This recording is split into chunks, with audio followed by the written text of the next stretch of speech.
ठीक है ना। 4 क्वेश्चन आपके अच्छे से समझ में आ गए होंगे। ठीक है ना, क्लास हमने देखी थी। ठीक है बेटा, क्वेश्चन नंबर 5 पढ़ो आपके। त्रिभुज पी क्यू आर की भुजाओं पी आर और क्यू आर पर क्रमशः बिंदु एस और टी इस प्रकार स्थित हैं कि कोण पी बराबर कोण आर टी एस है। दर्शाइए कि त्रिभुज आर पी क्यू समरूप है त्रिभुज आर टी एस के। बेटा यहाँ पर देखिए, आप एक त्रिभुज है इस प्रकार से। ठीक है भाई, ये आपका पी क्यू आर। ठीक है ना, 1 मिनट मुझे किताब दिखा दो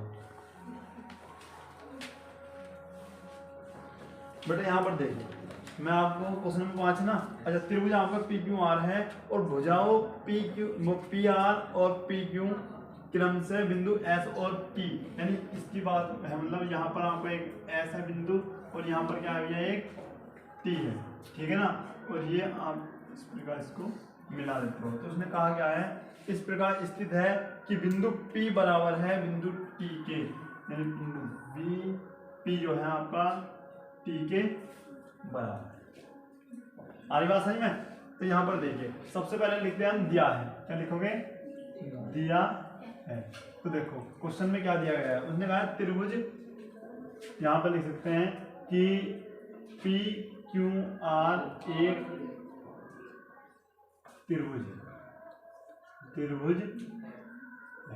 ठीक है, और उसने कहा है कि जिसकी भुजा जिसकी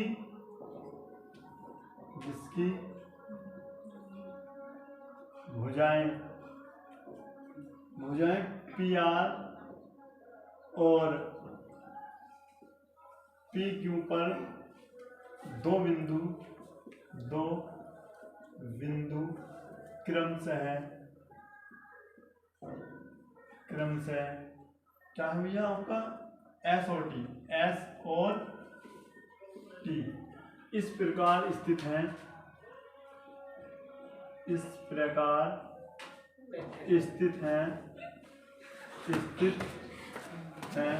क्या होता है भाई, किस प्रकार स्थित है आपका कि कोण P बराबर है कोण आर टी एस के। आई बात समझ में? और आपको सिद्ध क्या करना है, यहाँ पर देखिए क्वेश्चन में सिद्ध क्या करना है, आपको यह सिद्ध करना है कि त्रिभुज आर पी क्यू समरूप है किसके, त्रिभुज आर टी एस के। ठीक है, ये आपको सिद्ध करना है। जी। अब यहाँ पर देखिए, सबसे पहले क्या करते हैं हम, ये डिटेल बेटे इतनी आपको दे रखी थी। ठीक है ना, और ये आपको सिद्ध करनी है। अब यहाँ पर लिखते हैं उपपत्ति। ठीक है ना, अब करते क्या है, लिखते हैं यहाँ पर हम त्रिभुज आर पी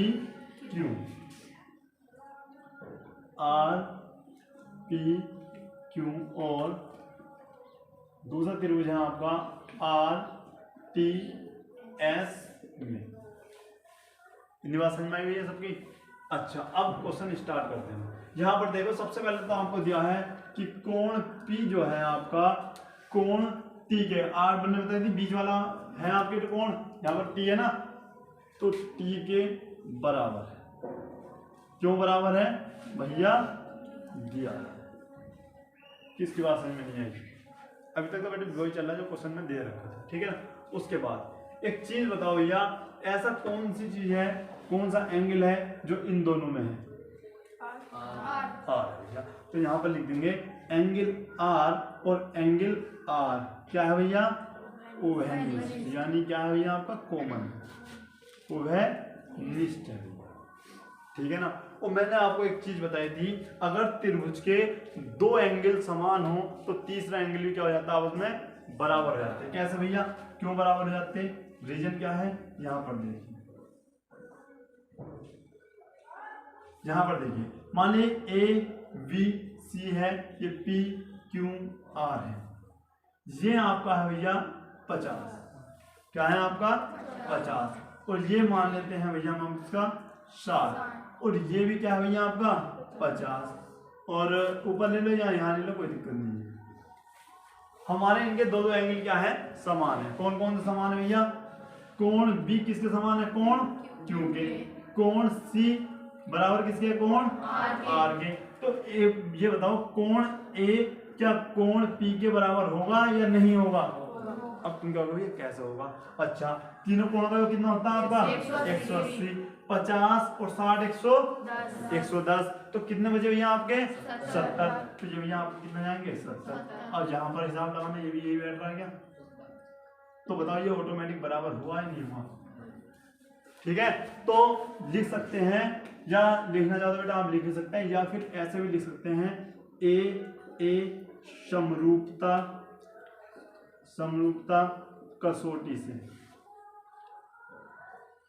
कसौटी से क्या होगा भैया आपका?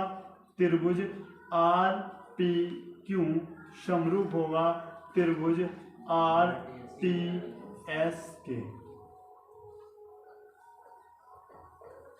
यहां पर लिख सकते हैं आप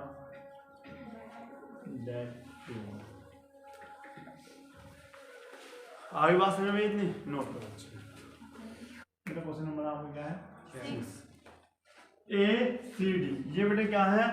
कोई देख के बताओ ये पिछली वाली लाइन में कि ये किसका चिन्ह है? बताओ। समांतर का। अच्छा, सर्वांशम, ठीक है ना। ये अच्छा ये कह रहे हैं कि त्रिभुज A B E A C D के क्या है? सर्वांशम है। अच्छा भैया, तो आपको सिद्ध करना है ए डी ई और ए बी सी क्या होंगे? समरूप होंगे, ठीक है ना। तो उसके बाद हम क्या करते हैं, यहाँ पर लिखते हैं उत्पत्ति। आई बात समझ में भैया? अच्छा, तो अब क्या करते हैं भैया? त्रिभुज ए बी ई और त्रिभुज ए सी डी आई बात समझ में? उसके बाद क्या करते हैं भैया? इन दोनों में ऐसी कौन सी चीज है? अच्छा, जब समरूप है तो भैया आपका ए डी बराबर होगा किसके? ए सी के, ठीक है। भुजाएं बराबर होती है ना, तो ए बी बराबर हो जाएगा ए सी के, ठीक है भैया। उसके बाद ए डी बराबर हो जाएगा ए ई के, यानी ए डी इक्वल टू ए। इतनी बात भी समझ में आ गई। तीसरी बात, इनमें ऐसा कौन सा एंगल है जो दोनों में? पिक्चर बताएंगे गोलू। इनमें ऐसा कौन सा एंगल है जो दोनों में? नितिन बेटे, इन दोनों त्रिभुज में कौन सा एंगल सेम है? भैया ये। अच्छा, वंदना बेटे बताओ आप। बेटे क्या है आपका? एंगल ए जो है यहाँ पर भी है और एंगल यहाँ पर भी क्या है आपका? तो ये क्या है आपका? वो है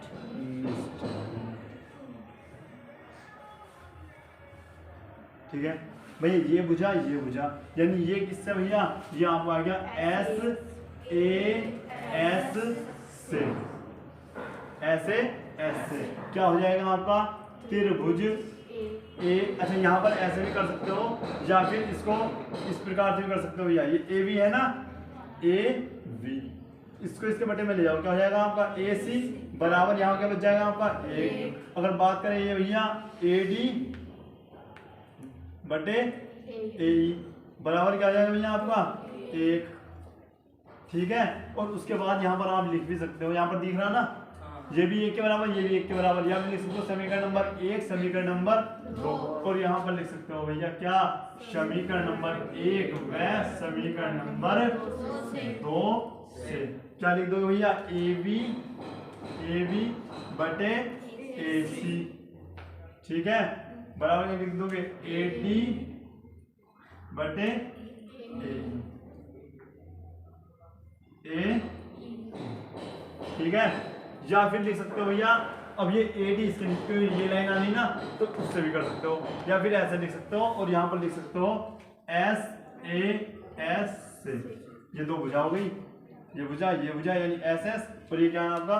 ए से क्या होगा आपका एंगल? त्रिभुज ए डी ई समरूप होगा किसके? त्रिभुज ए बी सी। आई बात समझ में भैया, नोट करो। या फिर आप इसे ना लिख के यहाँ पर भी लिख सकते हो, इतना नहीं, डायरेक्ट ऐसे। आई बात समझ में ना, नोट करो। यहाँ पर देखिए भैया, यहाँ पर है क्वेश्चन नंबर 7, आपको दिया है ABC, एक आपको शीर्षलम AD और CE परस्पर बिंदु P पर प्रतिच्छेद करते हैं, तो हमको सिद्ध करना है बिंदु AEP और CDP ये क्या होंगे भैया, समरूप होंगे। ठीक है, यहाँ पर देखिए सबसे पहले करते क्या है, हम लिखते हैं त्रिभुज AEP में त्रिभुज CDP में। जब आप ऐसे देखते हो तो यहाँ पर देखिए भैया, ये दोनों त्रिभुज कहाँ पर हैं, AEP AE और P, और उधर है ACD नहीं CDP। अच्छा यहाँ पर देखो, सबसे पहले हम यहाँ पर देखते हैं तो इसमें आपको एक चीज मिलती है,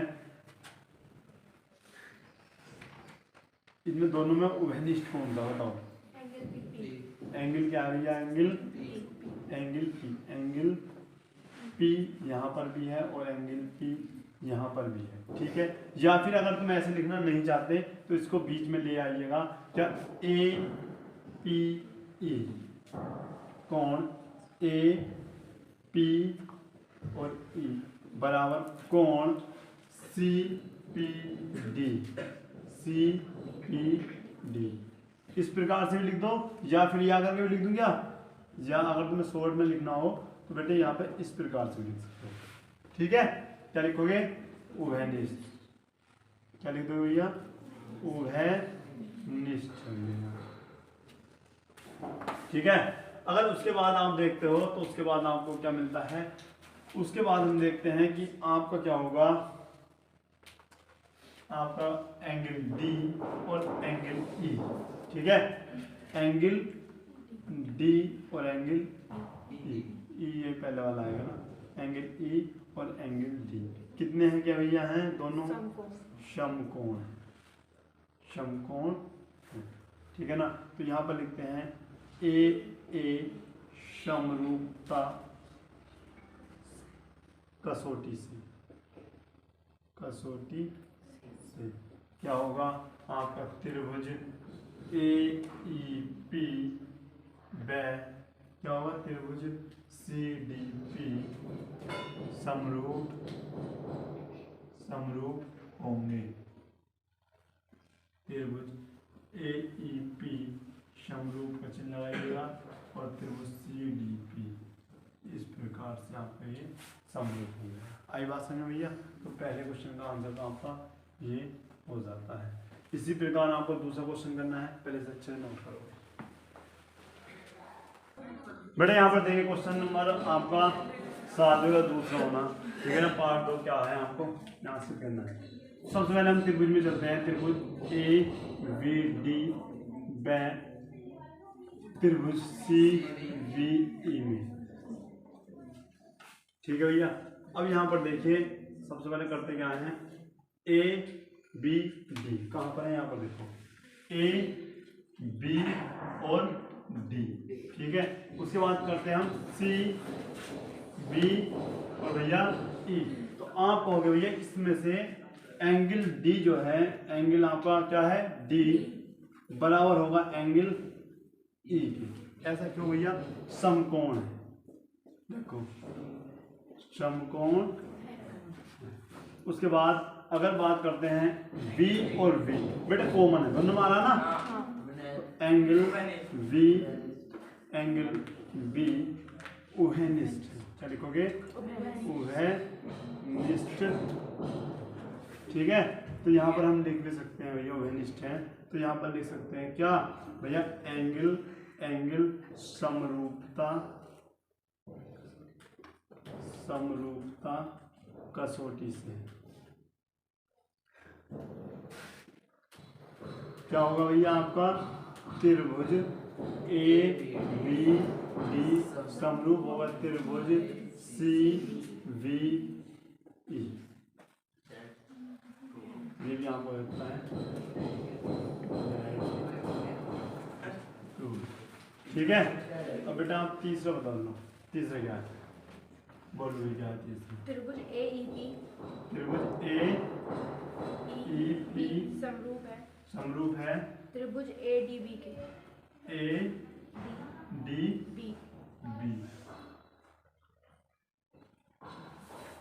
ठीक है भैया, ये आपको सिद्ध करना है तीसरा, कर सकते हैं भैया। HW note.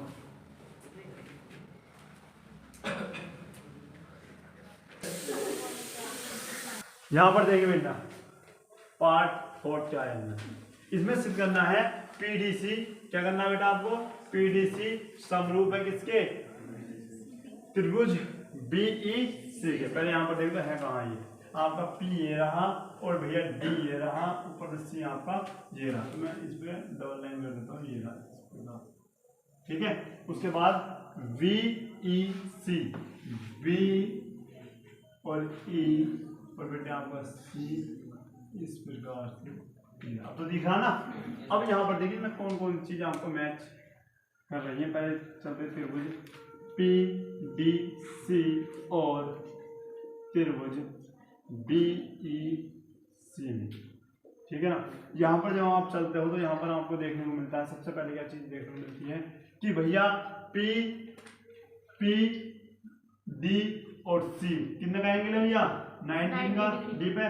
उसके बाद B C और E पर कितने का एंगल है, 90 का। तो बात करें आपका भैया एंगल D और एंगल E इक्वल टू बराबर होंगे, क्यों भैया, समकोण। उसके बाद देखते हैं भैया कॉमन है, कॉमन कौन सी चीज है, यहाँ पर देखो कौन सी चीज कॉमन है भैया, एंगल C दोनों में है भैया। क्या लिखोगे उसको, उभयनिष्ठ है। अच्छा, तीसरी लाइन क्या थी हमारी, एंगल समरूपता कसौटी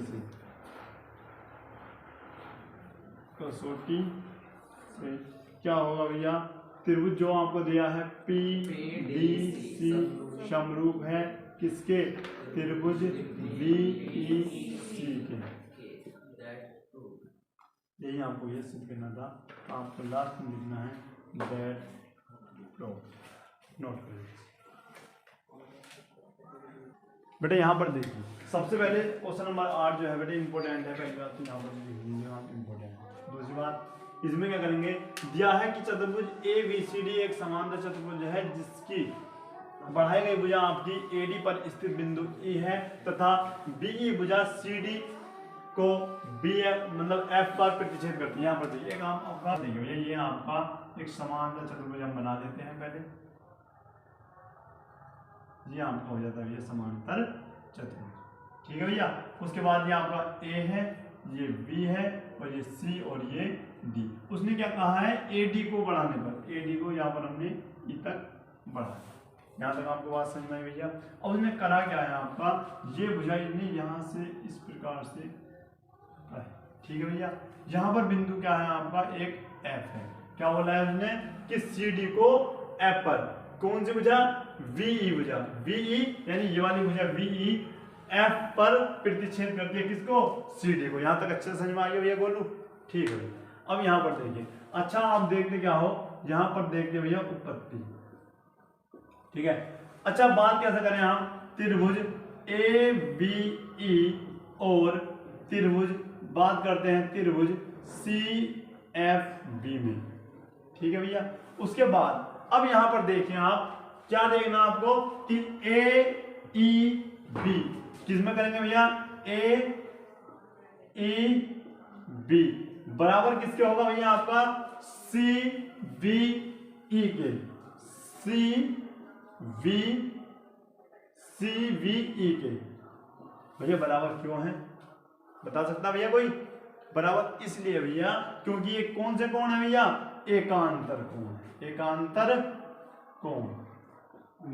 या तो हम इस प्रकार में लिख सकते हैं या फिर इस प्रकार से लिख सकते हैं कि कोण E जो होगा आपका, इस प्रकार से लिख सकते हैं कोण E बराबर कोण B। बेटे इसको इस प्रकार से लिख सकते हैं और इस प्रकार से लिख सकते हैं। क्या क्या क्या हो गया, कि ये एकांतर कोण क्यों है भैया, ये इस प्रकार से भैया, ये पर क्या है आपका, ये ई है और यहाँ पर क्या है भैया, बी है, ये जेड की फॉर्म में है इसलिए ये एकांतर कोण है। ठीक है भैया, ठीक। उसके बाद देखते हैं, उसके बाद हम यहाँ पर देखें कौन बताएगा भैया कि इसमें कौन सा एंगल आपका कॉमन है।